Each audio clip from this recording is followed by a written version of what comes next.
የህዳሴው ግድብ ለኛ ለኢትዮጵያውያን አንደኛ በራሱ አስቦ አቅዶ ያለማንም ድጋፍ በራስ ዕውቀት በራስ ጉልበት በራስ ገንዘብ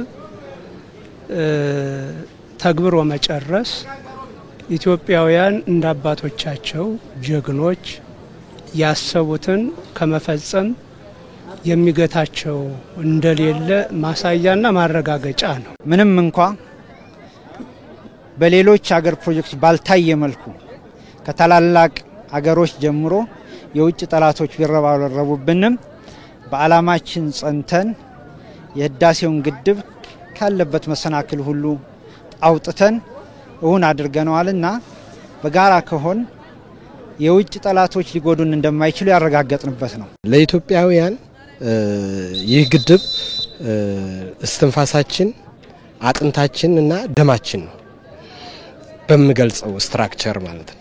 ይህ ማለት ደግሞ ያው ብዙ የግድቡ ከፍተኛ የሆነ ሳድል ዳሞች አሉት፣ የተለያዩ ኤሌክትሮሜካኒካል ስራዎች አሉት፣ ሲቪል ስትራክቸሮች አሉት። እነዚህ ሁሉ ተሰብስበው ባንድ ላይ ልጅ ወልዶ እንደማሳደግ ቁጥር ነው፣ ለትልቅ ደረጃ እንደማድረስ ቁጥር ነው። ስለዚህ ይሄ ደግሞ ለጄኔሬሽኑ ትልቅ ለውጥ ያለው ነገር ነው። የህዳሴ ግድብ ለኢትዮጵያውያን የአንድነት መገለጫ ነው፣ የአብሮነት መገለጫ ነው። አብሮ መስራት፣ አብሮ መኖር፣ አብሮ ማደግ እንደሚቻል ያረጋግጥንበት ነው። የህዳሴ ግድቡ እንደሚታወቀው በኢትዮጵያውያን አቅም የተሰራ ነው። ኢትዮጵያውያን ባናኗራቸው እጅግ ደካማ የሚባሉ ዝቅተኛ የህብረተሰብ ክፍል የሚበዛበት ነው። ነገር ግን ደግሞ ትልቅ ግድብን ተባብሮ የሰራ ህዝብ ስለሆነ ለኢትዮጵያውያን የአንድነት የኩራት መገለጫ ነው ብዬ ነው ማስበው። የህዳሴው ግድብ ለኔ ልዩ ስጦታዬ ነው። ለኢትዮጵያ ክብሬ ነው፣ ክብር ነው ለኢትዮጵያ።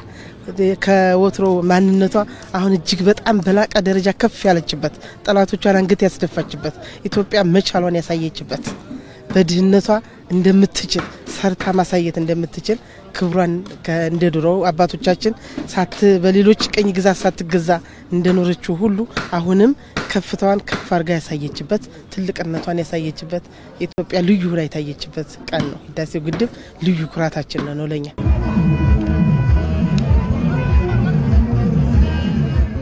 ድር ቢያብር አንበሳ ያስር ይባላል ከነተረቱ። የኢትዮጵያውያን ከድሃ እስከ ሀብታም ከሊቅ እስከ ደቂቅ በተሰበሰቡበት ይህንን ስራ በመስራታቸው አገርን ገነቡ፣ ታሪክንም ለትውልድ አስተላለፉ። ያ ደግሞ ጥቅሙ ዛሬ ላይ የምናየውን ጥቅም ከዚህ በኋላ ብዙ ፕሮጀክቶችን ለመስራት አቅም ይሆነናል።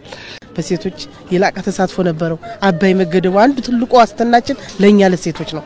በመብራት በእንጨት ተሸክመን ልጅ ያዝለን ዋቀርተን እንደዛ አድርገን ደግሞ እሳትን ውስጥ ምንገባው ያን ሁሉ ነገር ስለቀረፈልን ለኛ ለሴቶች ልዩ ስጦታችን ስለነበረ ቦንድ ይዘው የመጡ ሴቶች ሁሉ ነበሩ።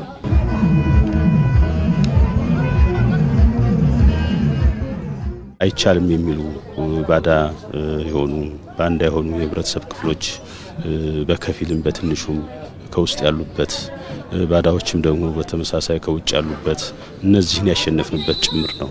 ይሄ ማለት ነው የተማሪም ጭምር ቦንድ ገዝቶ የተሳተፈበት፣ አረጋውያን የተሳተፉበት፣ ሁሉም የህብረተሰብ ክፍል በሚችለው መጠን አስተዋጽኦ ያደረገበትና የኢትዮጵያ የአንድነት ህብረ ብሔራዊ አንድነታችን የተረጋገጠበት የብልጽግናችን ተምሳሌት የሚሆንና በአጭር ጊዜ ሌሎች ፕሮጀክቶችን መስራት ከቻልነ በአጭር ጊዜ ከድህነት ለመውጣት የሚያስችል ቪዥን ያስያዘን እና በሰፊው ተስፋ የሰጠን ነው። የሰላም መጥፋት በእኔ ምን ማድረግ ነው፣ እኔ ምን አድርጌያለሁ ብሎ እያንዳንዱ ኢትዮጵያዊ ራሱን መጠየቅ ሲችል እነገሌ ናቸው ለሰላም እጦት ምክንያት የሆኑት ከምንል እኔም ነኝ፣ አንተም ነህ፣ እነሱም ናቸው፣ እኛም ናቸው። ስለዚህ ወደ ልባችን እንመለስ፣ እንመካከር፣ እንወያይ፣ በሐሳብ ልልና እናሸንፍ ወደሚል ስሜት ብንመጣ ሰላም በሁላችን ጥረት ትመጣለች ብዬ አስባለሁ።